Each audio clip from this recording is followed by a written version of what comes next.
Good day, Central Illinois. It's 8:01 on this Monday morning. I'm Shelby Roberts alongside Mark Wells and the newly married Lauren Rainson. It is so good to have you back. Yes, girl, show that ring. Show off my double rings. Yes, you are official, and you have been spending the past week in Florida for your... Sorry. There we go. I knew I was going to do that. I knew I was going to put my hand down. Look when at I took that camera shot. Gorgeous. Purdy. So gorgeous. So you were able to spend the week in Florida for your honeymoon? Yes, took advantage of Peoria International Airport's nonstop destination flights. You know, I love them. They're so easy. We spent most of our time in North Reddington Beach. So I'll show you some pictures.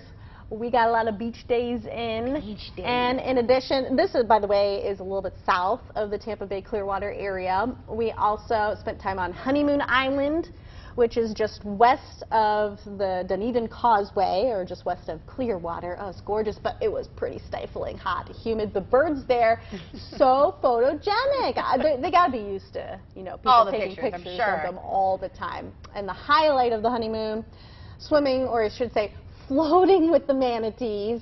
You had to be really careful. You couldn't kick in the water, because you didn't want to scare them away. Yeah. I was impressed at how clear the water in the bay was. By the way, this is Kings Bay in Crystal River, Florida, or about 90 miles north of the Tampa Bay area. That's how clear the water is. And that's the grass at the bottom of the bay. That's where the manatees, what they feed off of. So they come to this fresh water to eat and, you know, just kind of hang out. So this Look at you guys. We did our floating with the manatees with our wetsuits on, and I also brought back some video. You know, I had to purchase the video that our tour guide took for us while we were in the water with the manatees. I mean, it was just an incredible experience. I'll never forget it. That's all of us on the tour boat as we're heading out there. The bay's about 600 acres. And we were there in the off-season. Usually the season where you see thousands of these guys is in the winter months. But we saw 7 or 8 of them this day. Enormous but docile creatures. I mean, I was kind of nervous. Yeah, I mean, you just can't like make any sudden movements. It'll startle them. Do they move fast? Yeah, that's the thing. When they get going, they can swim up to 25 miles an hour. I was like, whoa, I had no idea. That's all of us floating there with our pool noodles, because, you know, you just kind of had to float there and be a little still. You could touch them with one hand. That was fine. You just had to be careful not to so cute. Yeah, I know. Oh my goodness. They're little smush faces, I think. I know. They can only hold their breaths underwater for 3 to 5 minutes or so at a time.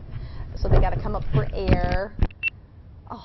Pretty shallow area you guys were in. Yeah. Oh, yeah. I mean, parts of that bay, it was pretty shallow. You could stand up in it.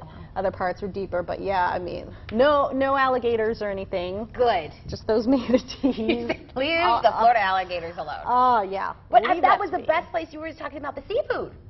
Seafood was so good. I mean, I didn't have anything too exotic or crazy. I had scallops, groupers, shrimp, jumbo shrimp, yum. Good spot to get all the freshness of that seafood, though.